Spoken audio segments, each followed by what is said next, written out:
ngai tang thila ho pa Lucifer cross pu pa chingkolam sila baptize sang pa leitula ki veingol dan pa cross elon ngai tang katu sei o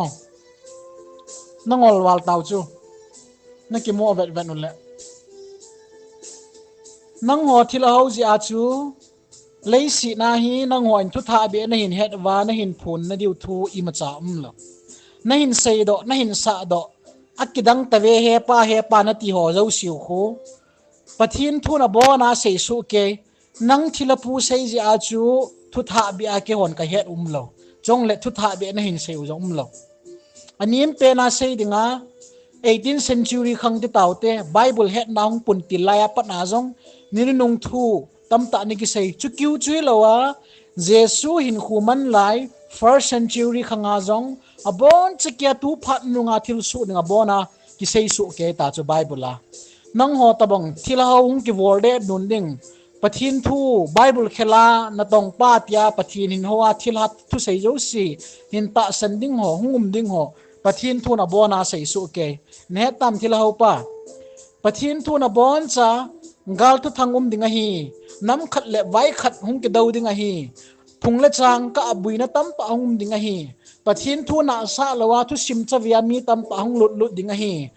bible ta san na di ta nei lo mi tam ta san na pul ha thila hawa tam pa hung lung lut dinga hi mi tam tan ama thuil dinga ki khop khom dingo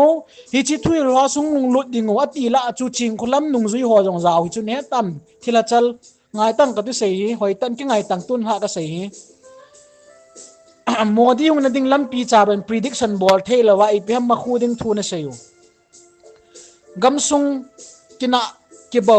ki tha ki mat thi san ki sona ngai lut na hadai ding ki toy pathian thu na sei lawong hui pi gupi ki nung ding tui khanglin ki nonga mi himte lungthima ti zat na hai hu dim se na dip lal tain khu man diu hi ti bible am bon cha sei su ke hi long nang on hai lai chu tang na ke la owong leitul ka mai tui bung ka mai bani ma cha predict bol zo lo wa na thila ho pa ben leitul ben khel zo lo wa ipiam na sei ji he na ki mo le na walu ta chu me wal thang hu hi tango nang ho thila ho nei bo chu me pathin hawin ki gel hi tang meng pu